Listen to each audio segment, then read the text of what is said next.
Silakan klik subscribe karena subscribe itu gratis, gratis dan gratis. Let's go.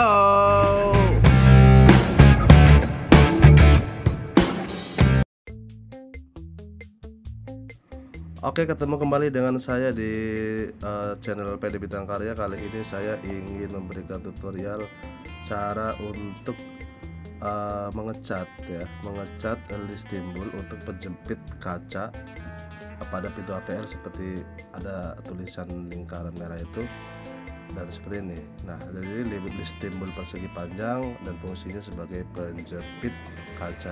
Mari kita lihat. Oke, yang pertama yang harus kita lakukan adalah kita buat listnya. Bisa dari kayu, bisa dari triplek, dan bisa dari MDF. Tebelnya 1 cm atau 1,2. Nah, yang paling efektif sebenarnya adalah kayu dan MDF. Kalau kayu kan posisinya dia sudah halus, hampir 4 muka dia halus. Sedangkan kalau MDF juga sama halus. Dan kalau triplek agak sedikit kasar ya, pada bagian tebalnya biasa seperti itu kasar, jadi nanti agak begitu susah, masih agak kelihatan.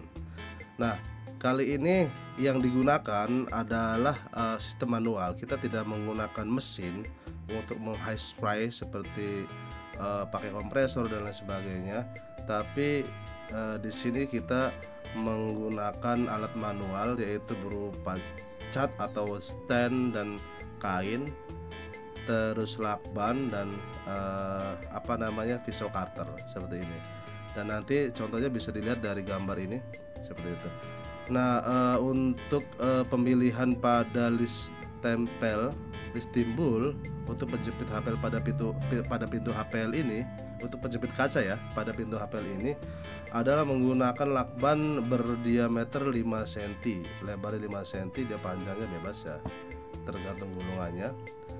Dan biasanya sih list timbul untuk penjepit kaca pada pintu HPL itu dia posisinya nongol sekitar antara 3 sampai 5 mili, dan ketika menggunakan lakban yang lebarnya, diameter lebarnya itu 5 cm, maka akan pas, ataupun kalau memang tidak pas nanti posisinya tidak berpengaruh, karena nanti bagian pojok bawah itu biasa ketutup ya, nanti seperti ini posisinya. Jadi kita tarik lakban seperti panjangnya, misalnya ini kan pintu HPL kan panjang banget nih, kacanya sekitar 170-an atau 150-an, saya agak lupa. Nanti kita tarik posisi lakbannya,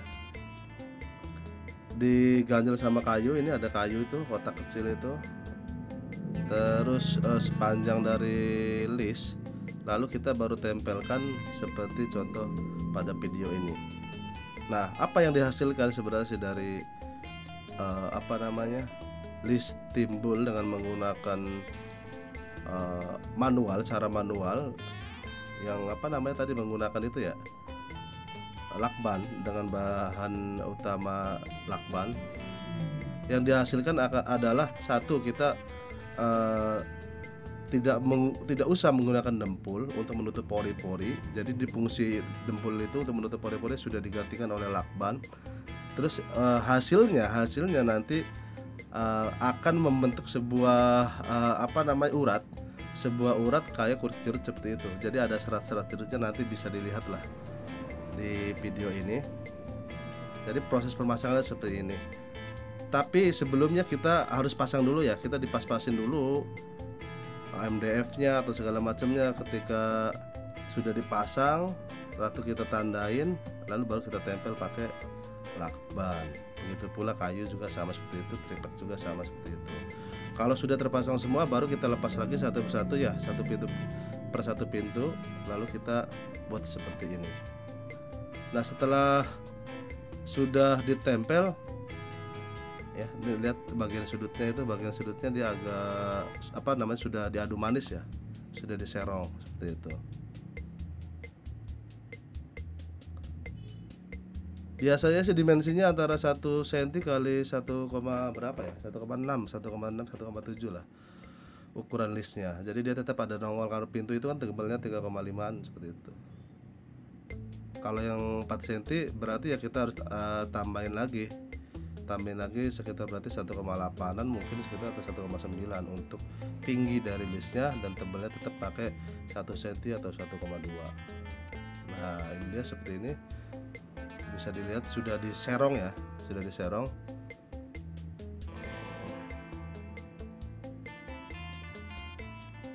Nah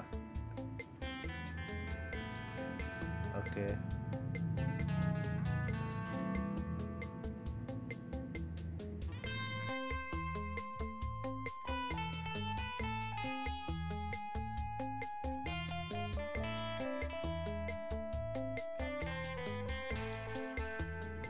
Oh iya, tadi untuk karternya fungsinya seperti itu, untuk memotong bagian pinggir-pinggir untuk merapikan.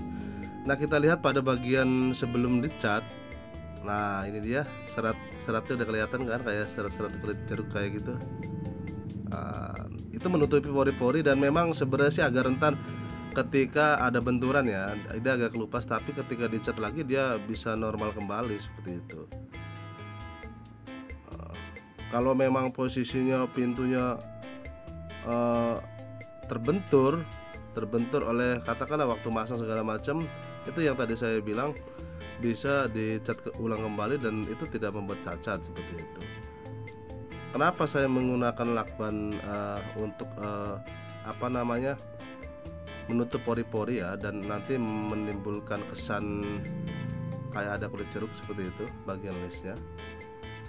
Ya itu pertama, satu untuk efektivitas, terus kemudahan, kita nggak usah pakai kompresor atau hairspray. Dan lihat setelah dicat, oke. Jadi ini sebenarnya bukan cat, ini pakainya wood stain karena saya pintunya gelap, jadi kita pakai wood stain yang black, warna yang black itu. Jadi kita kasih thinner, dan hasilnya seperti ini. Dan nanti ketika akhir untuk bagusnya kita bisa menggunakan finishing melamik ya, finishing melamik warna semi gloss atau doff bisa kita aplikasikan, atau menggunakan vernis, maksudnya seperti itu. Kalau ini saya nggak menggunakan vernis, langsung saja karena pintunya warnanya doff, jadi saya biarin saja seperti itu. Untuk bagusnya lagi kasih doff ya, Ini wash stand yang sedang digosok itu warnanya wash stand, bukan cat ya. Cuma nanti ini bisa diaplikasikan dengan menggunakan cat. Oke, itu saja tutorial cara pengecatan list timbul pada pintu HPL, dan kita lihat mari hasilnya seperti apa. Yuk.